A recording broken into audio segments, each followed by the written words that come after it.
Painted painless learning. નમસ્કાર વિદ્યાર્થી મિત્રો, કેમ છે બધાના તબિયત પાણી?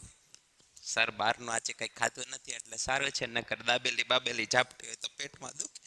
બહારનું નહીં ખાવાનું, બરોબર. ચાલો, તો 9મા ધોરણવાળા માટે અને 11મા ધોરણવાળા માટે નવી સરપ્રાઈઝ આવી છે સરકારશ્રી તરફથી કે તમારો સિલેબસ છે, સિલેબસ નહીં પણ પ્રશ્નપત્રનું જે પરિરૂપ છે થોડુંક ચેન્જ થયું છે. બરોબર, શું ચેન્જીસ આવ્યા છે એના માટે આપણે વાત કરશું વિજ્ઞાન વિષય માટે. બરોબર છે. આની પહેલાની 2 બ્લુ પ્રિન્ટ છે, તમને સમજાવી દેવામાં આવી છે, ઇંગ્લિશ તથા ગણિતની.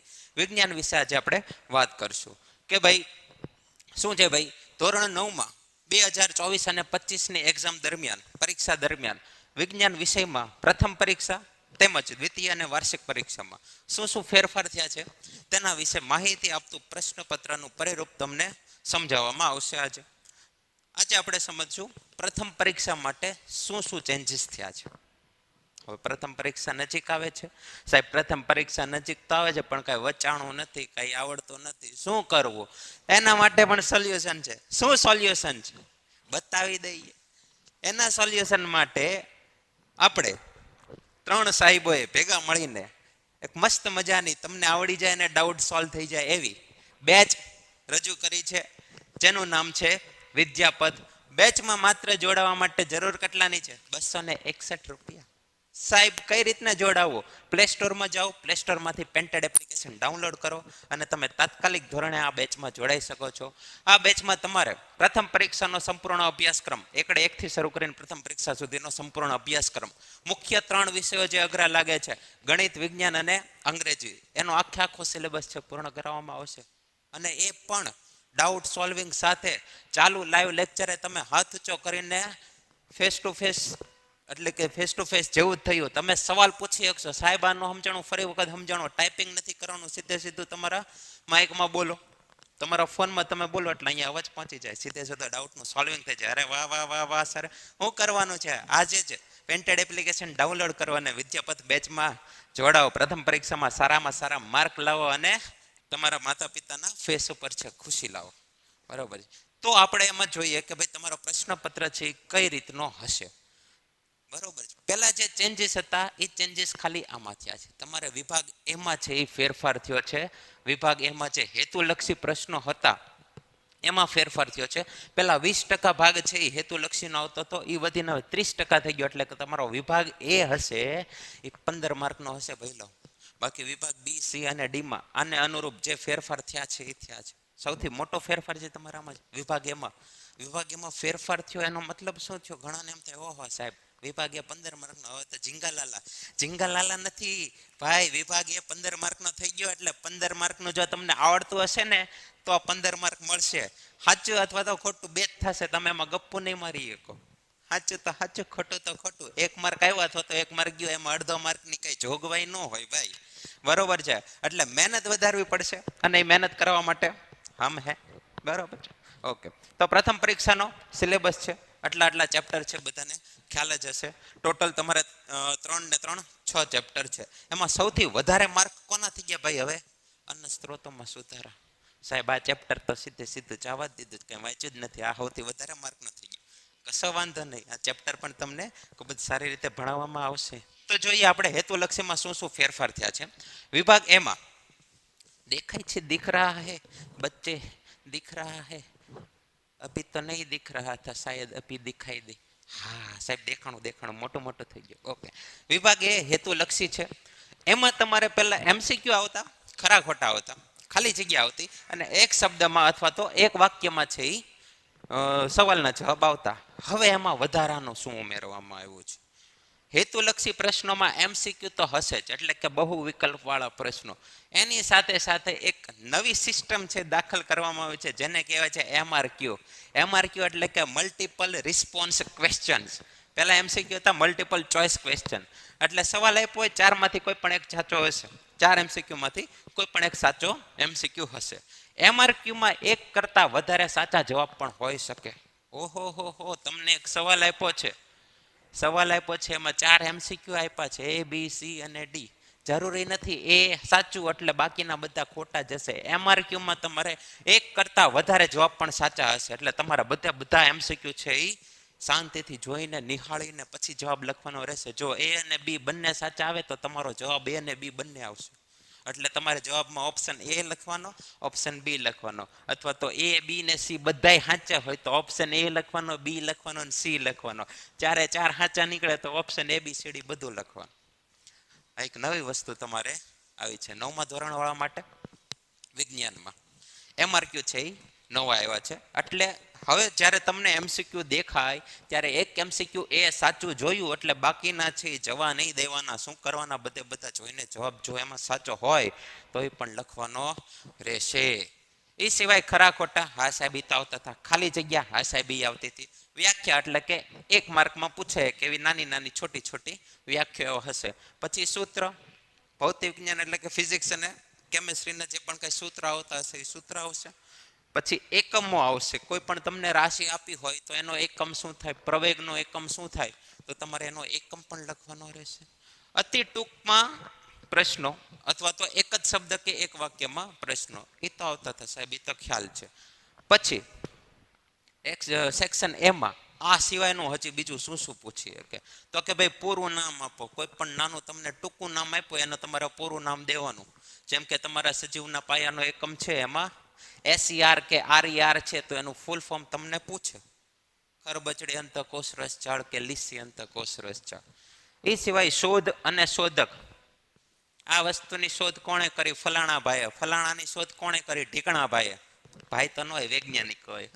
એટલે એના વિશે પણ માહિતી આપવાની. એ સિવાય બધું હજી એક થાકતા જ નથી. સેક્શન એમાં તો થાક્યા જ નથી, ઉમેરતા જ ગયા. પછી કીધું આકૃતિના ભાગ ઓળખો. તમને કોઈ પણ આકૃતિ આપી હોય અને આકૃતિમાં A અને B કરી દીધું હોય એનો તમારે ભાગ ઓળખવાનો કે ભાઈ એ વસ્તુ કઈ છે. પછી આપેલ શબ્દો પૈકી અસંગત ઓળખાવો. 3 કે 4 શબ્દો આપ્યા હોય એમાંથી જે અલગ પડતો કે જેને અલગ તારવી શકાય એવો શબ્દ તમારે લખવાનો. પછી ક્રમમાં ગોઠવો.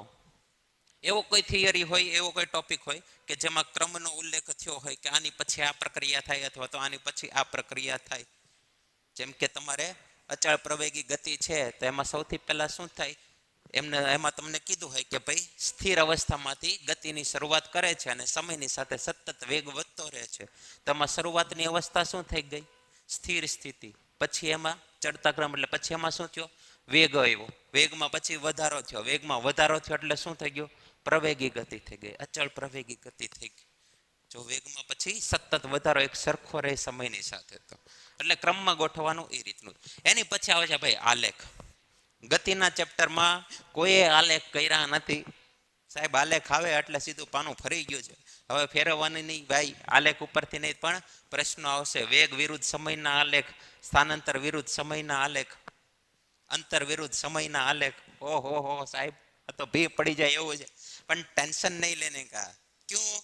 કેમ કે વિદ્યાપથ બેચ, આહા સાહેબ વિદ્યાપથ બેચમાં આજે જ જોડાઓ અને બધા જ તમારા પ્રશ્નોનું સોલ્યુશન તેમાં તમને મળી રહેશે. ઓકે. પછી ચિત્ર ઓળખાવો. ચિત્ર એટલે કે આકૃતિ, બરોબર. ચિત્ર એટલે આકૃતિ. આકૃતિ આપી કે તો કહેવાની છે ભાઈ આ કઈ વસ્તુની આકૃતિ છે. એની પછી આવશે વિધાન અને કારણ સંબંધ ચકાસતા પ્રશ્નો. એટલે તમને 2 વાક્યો આપ્યા હશે. એક વાક્ય આપ્યું હશે એમાં કીધું હશે એ એટલે કે વિધાન, એસર્શન એટલે કે વિધાન. અને બીજું વાક્ય આપ્યું હશે એમાં લખ્યું હશે આર, આર એટલે કે રીઝન, રીઝન એટલે કે કારણ. એક વાક્ય આપ્યું કે ભાઈ આ પ્રકારનું એક વાક્ય છે અને નીચે બીજું વાક્ય આપ્યું. તમારા બંને વાક્ય વાંચવાના અને પછી કહેવાનું કે જે બીજું કારણ આપ્યું છે એ પહેલા વાક્ય માટે સાચું કારણ છે કે નહીં. હલો, વિધાન અને કારણ. તમારે નીચે જે કારણ આરમાં આપ્યું છે ને એ વાંચવાનું અને વાંચીને તમારે તમારા મનોમંથનમાં જે પણ કઈ બુદ્ધિ વપરાય બુદ્ધિનો ઉપયોગ કરીને કહેવાનું કે તમને એ વાક્ય આપ્યું છે એનું કારણ છે એ આ આર વાક્ય છે કે નહીં. એવા સવાલો આવશે ભાઈ. આ બધા સવાલો તમારે 11-12માં આવતા સાયન્સમાં. એ તમારે હવે 9મા ધોરણથી તૈયારી કરવા માંડો, બરોબર. પછી પૂર્ણ કરો. કોઈ પણ વસ્તુ સમીકરણ અથવા તો સૂત્ર છે અધૂરું આપ્યું હોય એ તમારે આખું પૂર્ણ કરવાનું. એ સિવાય જોડકા. જોડકા તો હતા જ એટલે તમને ખ્યાલ છે. વિભાગ એ વિભાગ બી બંને જોડકા તમારે જોડવાના. ટેબલ એ ટેબલ બી એના જોડકા સાચા જોડકા છે એ જોડવાના. આ પ્રકારના પ્રશ્નો પૂછી શકાય એવું નથી બધા પૂછે બધા પૂછે, એને મન થાય એમાંથી આમાંથી કોઈ પણ પ્રશ્નો છે એ લઈ શકે. કેટલા માર્કનું છે? 15 માર્કનું. 15 માર્કમાંથી આ પ્રકારના જે મન થાય કોઈ પણ 15 પ્રશ્નો છે એ પૂછી શકાય. ઓકે. અને આમાં એક પણ પ્રશ્ન છે ઓપ્શનમાં નહીં હોય. 15 તમારે લખવા જ પડશે. તમને ઈચ્છા થાય કે ન થાય, लिखना तो पड़ेगा बीड़ू. 15 લખવા જ પડશે. ઓકે. અને બધાનો 1 માર્ક હશે. દરેક સાચા ઉત્તરનો 1 માર્ક હશે. તમે જવાબ લખો એનો 1 માર્ક નથી, સાચો જવાબ લખો એનો 1 માર્ક છે. હા સાહેબ, સમજાઈ ગયું. ચાલો હવે આવી જાઓ વિભાગ બી માં. વિભાગ બી, સી અને ડી એઝ ઇટ ઇઝ છે, પણ એમાં એક હજી ફેરફાર થયો છે. તમારા અથવામાં જે પ્રશ્નો આવતા ને એ હવે જનરલ ઓપ્શનમાં આવશે.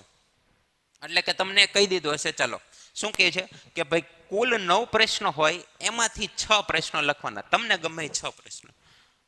પેલા કેવું હતું કે 13મો પ્રશ્ન છે એના અથવામાં બીજો 13મો પ્રશ્ન, પછી 14, 15, પછી 16મો પ્રશ્ન, 16 ના અથવામાં બીજો 16મો પ્રશ્ન. એવું નથી. આખો વિભાગ બી આપી દીધો છે 9 પ્રશ્નો વાળો. 9 માંથી તમને જે ગોઠે, તમને જે ગમે એ 6 પ્રશ્ન લખવાના.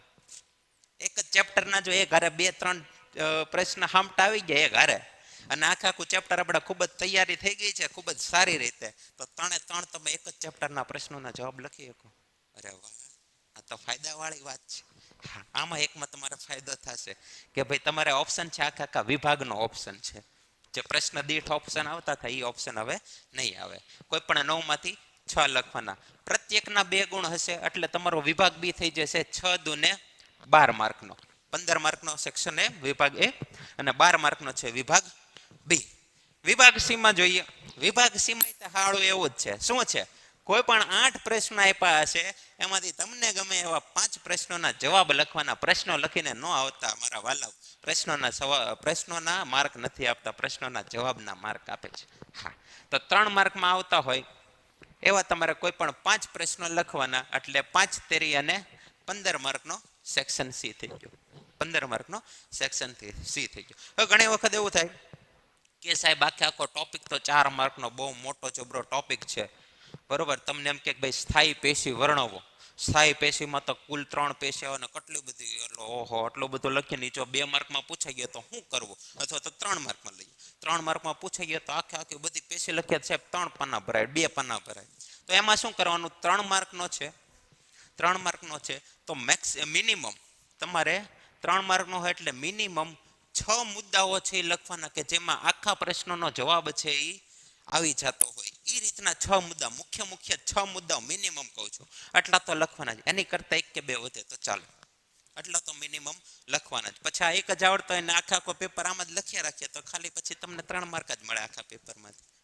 એટલે સમયનો ઉપયોગ કરવાનો. ઓકે. પછી આવે જાઓ વિભાગ ડીમાં. વિભાગ ડીમાં પણ એવું 3 કુલ આપ્યા હશે એમાંથી કોઈ પણ 2 ના જવાબ છે લખવાના રહેશે. પ્રત્યેકના 4 ગુણ એટલે 4 દુને 8. તમારો વિભાગ ડી થઈ ગયો 8 માર્કનો. એમ તમારે પ્રથમ પરીક્ષા થઈ જશે ટોટલ 50 માર્કની. સેક્શન એ છે 15 માર્કનો. Section A 15 માર્કનો. કઈ ગયો આયો. Section A 15 mark. Section B 12 માર્કનો. સેક્શન સી 15 માર્કનો અને સેક્શન ડી છે 8 માર્કનો. ટોટલ 50 માર્કનો પેપર હશે પ્રથમ પરીક્ષાનો.